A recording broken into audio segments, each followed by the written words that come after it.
my name is Jamie. I live in Egypt and I have a makeup collection that just keeps getting larger. It didn't today, but that's not what we're going to be talking about.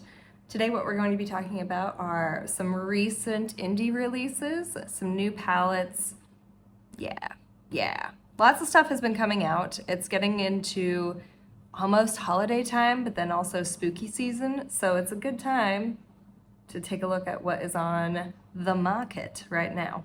If you're new here, hi. I have a large collection of predominantly indie brands. I really enjoy talking about color, talking about indie brands, compare contrasting, talking about my collection itself, and doing some colorful makeup, as you can see.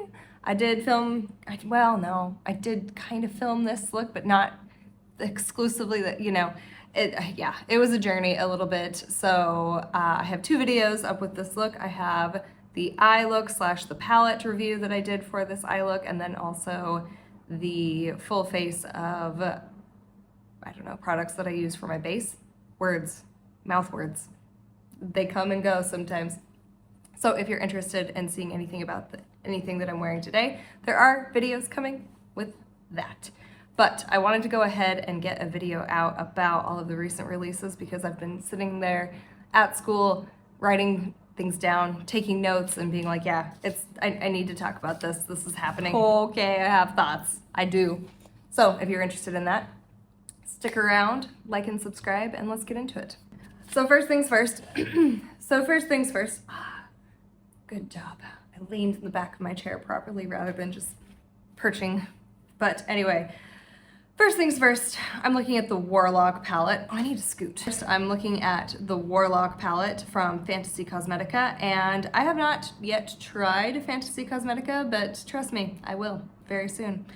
And I initially like the looks of this palette, but it's not one that I'm gonna go for right away. It is $38.99. It's in their standard 9 pan. There are 2 duochromes, 2 multi-chromes, and the rest are mattes. It is $38.99. Did I say that already? My thing about this palette is not that it's bad, it's that it looks more to me like a spring palette. So there was another palette that I kind of thought they were releasing at an odd time given the color story. There was the Sorcerer palette, and I definitely thought that was more fall. And this would have been more like spring, summer. It's very bright, very jewel toned. I think it's really pretty. There isn't a good shade with which to kind of blend everything out with, but if the matte quality is good enough, then it shouldn't matter. But I think the duochromes look really beautiful. I would pick this up. I'm not going to right now, but I think like maybe when I head back to the States for Christmas or something, I may get this palette and the Druid palette as well. Both of those look really good. Oh, I just got an update from my friend. Apparently, this is not the dress code. I mean, well, it's not anyway. I was a little concerned about going out this way anyway, but we're going to a pool.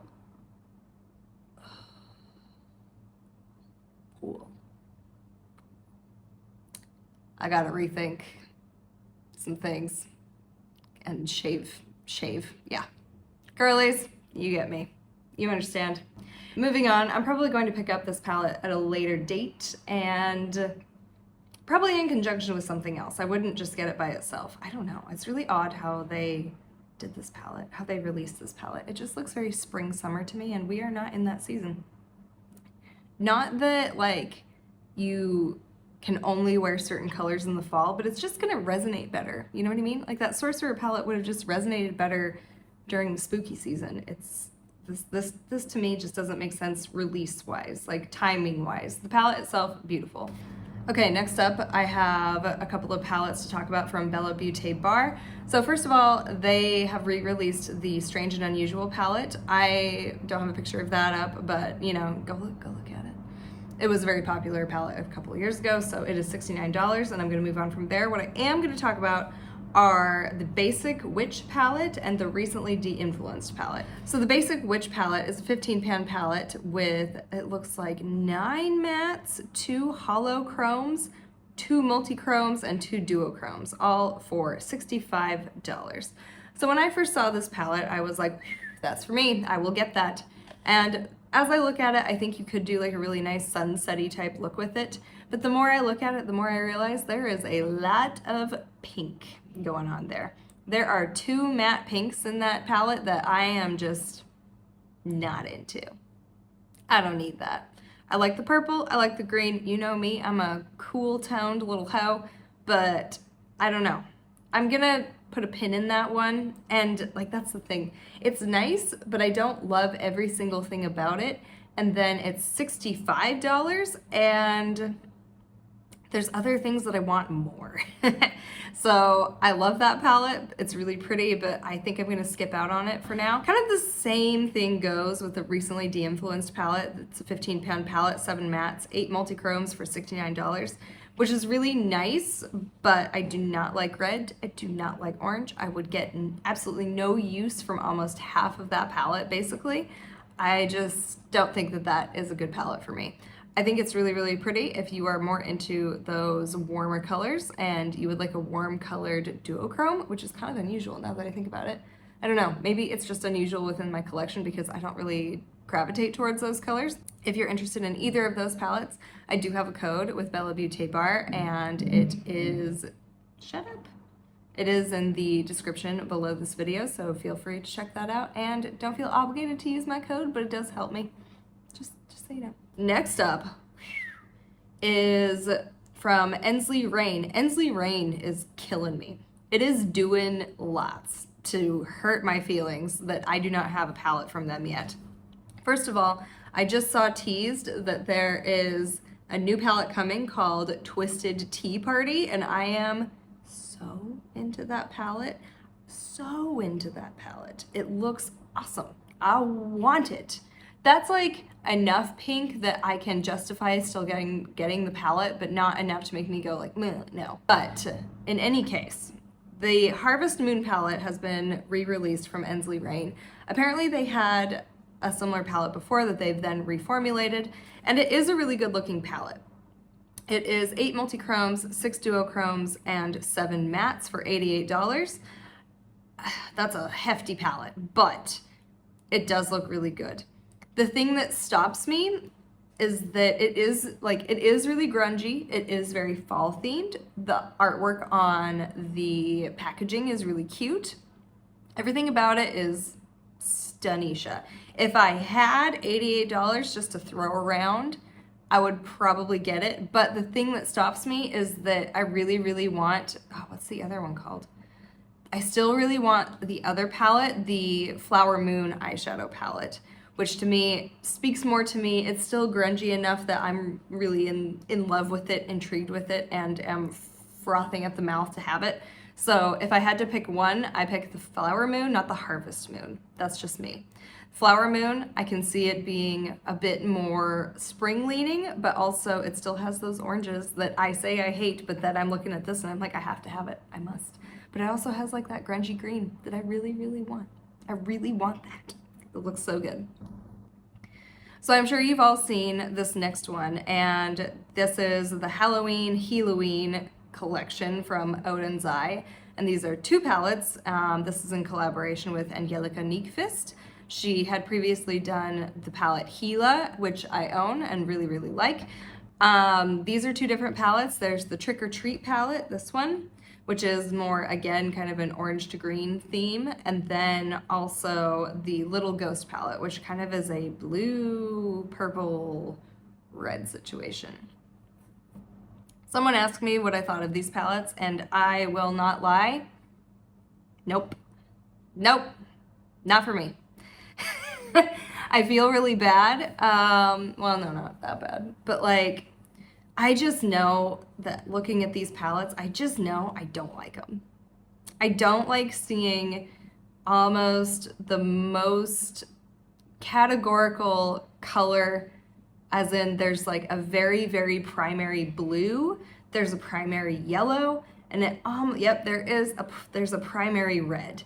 And you know, there is nothing in this world that makes me more turned off towards an eyeshadow palette than very primary colors, like just the most basic color wheel that you can imagine. Likewise, there's just like, again, that most basic color wheel shade of purple that most basic color wheel shade of orange, and green. The green's fine. There's a lot of shades in here that I'm like, it's fine. It's fine, but I don't like those palettes. I just don't. Like, if they were to be broken in half, I can maybe see it, or I don't know. I don't like the look of these palettes. And, you know, I'm sure they're very popular. I'm sure they're doing very well. They are $43.90 a piece. You can get the bundle for $133.70. Pass. Not just like, meh, but like, pass. Sorry. I just don't like these palettes. I don't like either how Odins Ey has these very like, I don't know, computer generated looking swatches on an arm. I think that that's really disingenuous. I don't know. I just don't like these palettes. I don't like how they look at all. I see the logic in how she designed them. That's fine, but I still just, nope. It contrasts so hard from Gila, which makes so much sense, and there's so many like middle shades to work with. To me, there's not enough middle shades to work with in these, some of these, especially, I don't know. There is kind of more in that Trick or Treat palette, but again, why am I gonna be using this orange and primary red? No. I get why she did it, but I do not like it. I don't like it at all. I would never buy, mark my words, I would never buy palettes with primary reds in them. I probably have some, but shut up. Last but not least, I've totally bought this already, but the caveat is that I will not receive it until I'm actually home for Christmas. So it is truly a Christmas palette for me. So I'm talking about the Beauty Bay Metamorphic 16 color palette for $25. And this is what I'm talking about. I'm not in love with this color story. However, first of all, there are 3 duochromes in this palette. We like Beauty Bay shimmers. We like Beauty Bay as a brand. I appreciate that they're putting duochromes in a palette and they are keeping the price the same. I would much prefer to have this and be like, okay, I like it and it's fine, but I'm not in love with the color story. I would rather have this than have a color story I dislike for double or triple the price. You know what I mean? As the price tag goes up, the more critical definitely I am of the validity of that color story. Is this my favorite color story? No, not at all. I still bought it though. I bought her. She is coming. Thank you so much for watching this quick little video about some new palettes. I am wondering if you share my thoughts. Did you get that Halloween palette, the Trick or Treat or Little Ghost palette? Let me know if you did. I'm sorry that I dislike it so much, but I really don't like it. There is just something about it that I don't like at all. No, just no. I don't like how they swatch. I think they are just not for me. But if you like them, you enjoy them. Anyway, I will see you in the next video. Have a good day.